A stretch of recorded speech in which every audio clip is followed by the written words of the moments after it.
राधे राधे दोस्तों, हमारा चैनल श्री जी माधुरी में आप सभी का स्वागत है। मोहिनी एकादशी की आप सभी को ढेर सारी शुभकामनाएं। 27 अप्रैल को मोहिनी एकादशी है। जानेंगे इसकी शुभ कथा। भगवान विष्णु को क्यों बदलना पड़ा, मोहिनी का रूप रखना पड़ा, इसके बारे में कथा कहेंगे। आप लोग कथा को पूरी सुनें। 27 अप्रैल दिन सोमवार को मोहिनी एकादशी का व्रत रखा जाएगा। समुद्र मंथन के दौरान भगवान श्री विष्णु को अपना रूप बदलना पड़ा था। अब जानते हैं इसकी शुभ कथा। मोहिनी अवतार की पौराणिक कथा है। जब समुद्र मंथन से निकला अमृत कलश दैत्य एक दूसरे के हाथों से छीन रहे थे। इसी बीच में एक मनोरम स्त्री उनके बीच में चली आई। सभी उस मनोरम स्त्री के सौंदर्य को देखकर मोहित हो गए और आपस का झगड़ा भूलकर उन आकर्षक स्त्री के पास दौड़कर आए। दैत्यों ने देवी से पूछा, तुम कौन हो, कहाँ से आई हो, सुंदरी तुम क्या करना चाहती हो। देवी को देखकर दैत्यों के बीच में खलबली मच गई। दैत्य कहने लगे, अब तक देवता, दैत्य, सिद्ध, गंधर्व, चारण और लोकपालों ने तुम्हें स्पर्श तक नहीं किया होगा।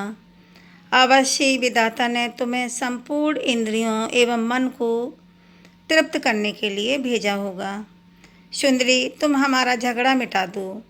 तुम न्याय अनुसार निष्पक्ष भाव से इस अमृत को बांट दो, जिससे हम लोगों में और अधिक झगड़ा ना हो। वास्तव में श्री हरि विष्णु योग माया शक्ति से युक्त होकर मोहिनी अवतार धारण किए हुए दैत्यों के पास गए थे। योग माया शक्ति के प्रभाव से तीनों लोकों में ऐसा कोई भी नहीं है जिसे वश में नहीं किया जा सकता है। यही योग माया शक्ति आदि शक्ति है। दैत्यों की प्रार्थना पर तीनों लोकों को मोहित करने में समर्थ थे। मोहिनी देवी ने दैत्यों से हंसकर कहा, मैं माया हूँ तथा आप महर्षि कश्यप के संतान हैं। मुझे न्याय का भार क्यों दे रहे हो। बुद्धिमान पुरुष को स्वेच्छाचारी स्त्रियों पर कभी विश्वास नहीं करना चाहिए। मोहिनी देवी की परिहास भरी बाणी से दैत्यों को और अधिक आश्वस्त कर गई और उन्होंने अमृत से भरा कलश उनके हाथों में दे दिया। मोहिनी देवी ने अमृत का कलश अपने हाथ में लेकर दैत्यों से कहा, मैं जो भी करूं, फिर चाहे वो उचित हो या अनुचित, अगर तुम्हें स्वीकार हो तो तुम्हें अमृत बांट सकती हूँ। उनकी मोह युक्त मीठी बात सुनकर सभी दैत्य देवी मोहिनी के प्रस्ताव पर सहमत हो गए।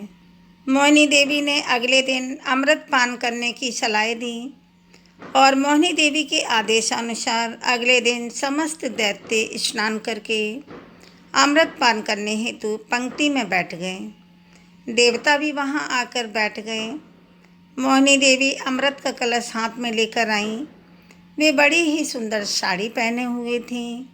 आँखें नशीली हो रही थीं। कलश के समान स्तन तथा गज शावक के सूंड के समान जंघाएं थीं। देवी के स्वर्ण नूपुर अपनी झंकार से सभी को मोहित कर रही थी। सुंदर कानों में कुंडल थे तथा उनकी नासिका, कपोल तथा मुखारविंद बहुत ही आकर्षक थे।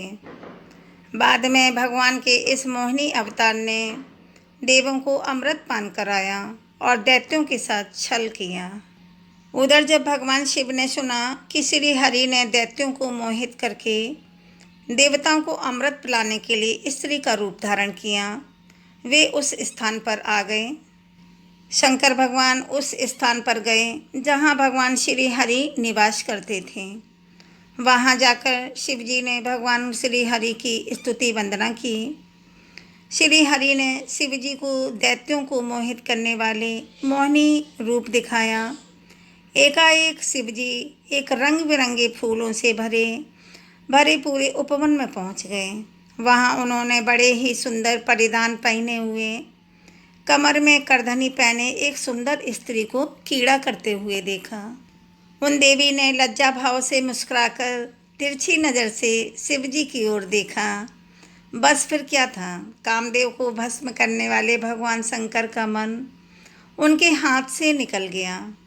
वे मोहिनी देवी को निहारने लगे।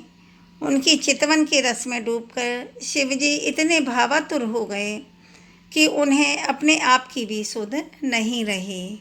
जहाँ भगवान शंकर की मोहिनी देवी पर आंखें लग जाती थीं, लगी ही रहती थीं तथा उनका मन वहीं रमण करने लग जाता था। वे मोहिनी देवी के अत्यंत आकृष्ट हो गए थे। उन्हें मोहिनी भी अपने प्रति आसक्त जन पड़ती थी। उनके हाव भाव के शिवजी का विवेक शून्य हो गया था तथा वे कामातुर हो गए थे। कामदेव से मानो परास्त होकर महादेव जी भगवान विष्णु के मायामय मोहिनी रूप को जानकर भी पीछे पीछे दौड़ने लगे। पार्वती जी का ख्याल त्याग कर भगवान शंकर जी मोहिनी के पीछे लग गए। उन्होंने उन्मत्त होकर मोहिनी के केस पकड़ लिए। मोहिनी अपने केसों को छुड़वाकर फिर वहाँ से चल दी। भगवान शंकर फिर उनके पीछे पीछे दौड़ने लगे। उस समय पृथ्वी पर जहाँ जहाँ भगवान शंकर का वीर्य गिरा, वहाँ वहाँ शिवलिंगों का क्षेत्र एवं सुवर्ण की खानें हो गईं। तत्पश्चात यह माया है ऐसा जानकर भगवान शंकर अपने स्वरूप में स्थित हुए। कथा का समापन हुआ। बोलो भगवान विष्णु की और भोले बाबा की जय। बोलो विष्णु भगवान माता लक्ष्मी माता की जय। भोले बाबा माता पार्वती मैया की जय। आप लोग चैनल को सब्सक्राइब करें, वीडियो को लाइक व शेयर करें, कमेंट में हरि विष्णु लक्ष्मी लिखें। आप लोगों पर माता लक्ष्मी की कृपा, विष्णु भगवान की कृपा हमेशा बनी रहे। कमेंट में हरि विष्णु लक्ष्मी अवश्य लिखें। राधे राधे दोस्तों।